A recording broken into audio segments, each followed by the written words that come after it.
pressure gradient induce strong northerly winds in winter time, and then turning to South China Sea.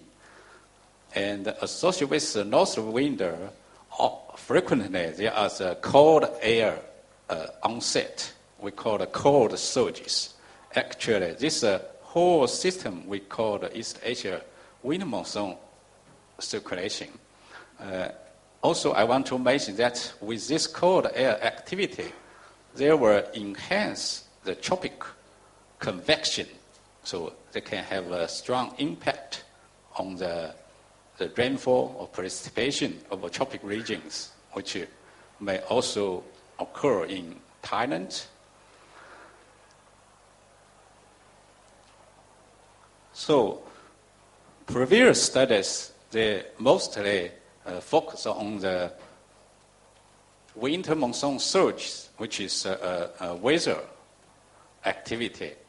They analysis the synoptic scale features associated with East Asia winter monsoon. In recent decades, since East Asia winter monsoon is a planetary scale phenomenon, they should have the longer time variations, such as interannual to interdecadal variations. So, recent studies suggest that these longer time variations has been related to, such as El Nino southern oscillation, which is a dominant air-sea interaction mode in tropical regions, and also to the Arctic oscillation, which is a phenomenon over mid to high latitudes, which is also a dominant mode in the winter time over the mid to high latitudes. So in this talk, I mainly give some introduction of our recent works related to this tropical source impact to the East Asia winter monsoon, and also the Arctic source influence to the winter monsoon. So for the interdecadal changes, very recently show that East Asia winter monsoon was significantly weakened after late 1980s. And it was suggested this weakening of the winter monsoon is associated with this kind of the Arctic oscillation variations. However, as we know, with for the Arctic oscillation, it's almost zonally symmetric. That means that there's oscillation for the sea level pressure between the Arctic regions and the mid-latitude regions. So the question is how the almost zonally symmetric AO induced the weakened East Asian winter monsoon, which is a local phenomenon. So the mechanism is not clear yet. And another thing is that recent years also a new type of tropical Pacific SST warming pattern, which is different with a conventional El Nino. We call it El Nino Modoki, or Central Pacific warming events. So this is different with the conventional El Nino, and they have different influence on the global climate. For the conventional El Nino, that's a SST warming appear in the tropical Eastern Pacific, induce a strong convection over here, and over Western Pacific, there's downward motions here. However, for the El Nino Modoki, this warming of SST occurred in the Central Pacific. Okay, here there's a strong upward promotion with downward in West and East Pacific regions. With here also there's a cooling of SST both. And studies show that conventional El Nino has become less frequent, and this El Nino Modoki become more common during the late 20th century. So, and also under the global warming scenarios, this is from the CMIP3, the ratio of El Nino Modoki to the conventional El Nino is increasing. That means maybe there's a global warming impact on the tropical Pacific air-sea interaction mode. So the question is whether the winter climate over East Asia exhibits different responses to these two types of tropical Pacific ocean warming, and to make clear the related mechanisms. So my talk is main as three parts. I will first talk about the interdecadal changes in East Asia winter monsoon. Then I will show the climate anomalies over East Asia, which is associated with two different Pacific Ocean warming events. Then I'll give some results of very recent work from the CMIP-5 simulations on the East Asia winter monsoon variability. Then a summary, and I will have a short discussion of the issues which may be studied in the future. So the first part is interdecadal changes for the East Asia winter monsoon. We use the surface air temperature in China, so make a EUF analysis. So the EUF can capture the dominant mode of the variability of the such as the surface temperature. So the EUF1 shows a spatial pattern with in whole China. There's temperatures variation in phase. That means if the temperature increase, whole China will be increase. And the time series of this pattern shows the increasing of the temperature, especially around 1987. There's a shift to a warming winter temperature. Actually, in China, our National Climate Center found that after 1987, we have 17 continuous warm winter in China until 2005 winter. And this is a winter monsoon intensity index, which is shows the pressure gradient between the continent region and the North Pacific regions. So they just can describe the gradual pressure of the SLP, and also shows the strength of the wind, northerly wind in the winter.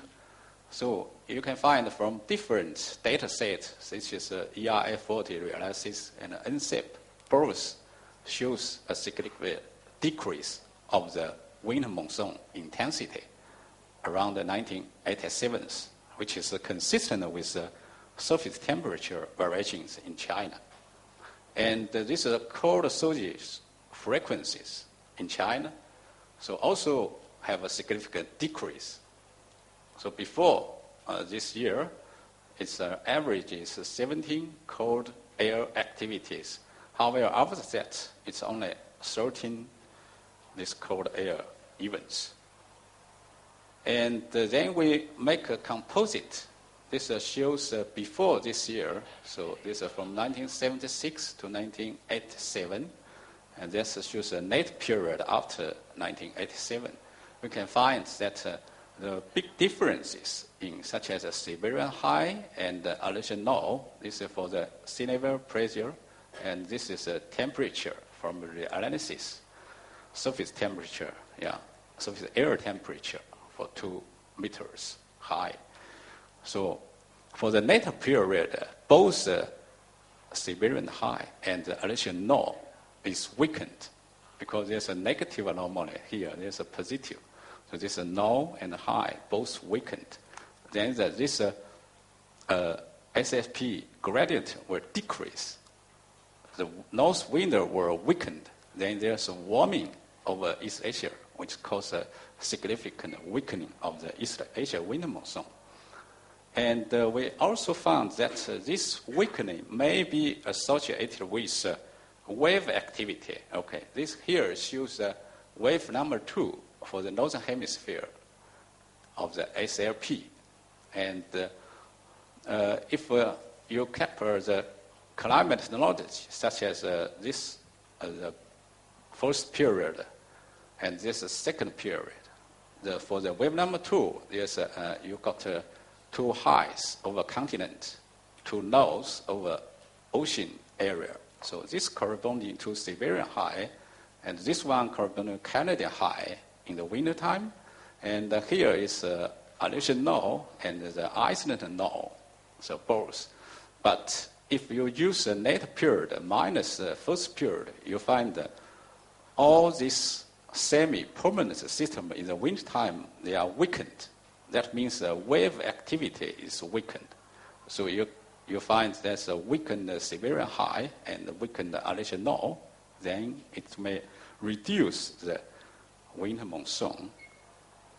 And this is an index for the wave activity, which is mostly from the actual scale of the wave. We call it the planetary wave. Okay. And this is associated with wave energy propagations. So if there's a positive one of the index that shows this wave activity is provoked southward in the narrow troposphere, that means the amplitude of the wave activity over mid and high altitude were weakened. Then you may find that such as wave number 2, amplitude is reduced. So for this index, you find clearly, so there's an indicator shift also appear around the 1987. And the bottom figure shows a composite zonal mean, zonal wind, and if you use the later period minus first period, you got a dipole pattern shows here the zonal winds, zonal mean, zonal were enhanced, okay, and here is weakened. This pattern actually shows which is a mode of the northern annual mode, which is nearly the same as Arctic oscillation. Shows Arctic oscillation tend to be in a positive phase in the late period. That means after 1987. And this is the index for the Arctic oscillation index from this website of the CPC. So you find that actually this after 1987, the AO tend to shift its a positive phase. So then they can influence wave activity over northern hemisphere and induce a weakened winter monsoon.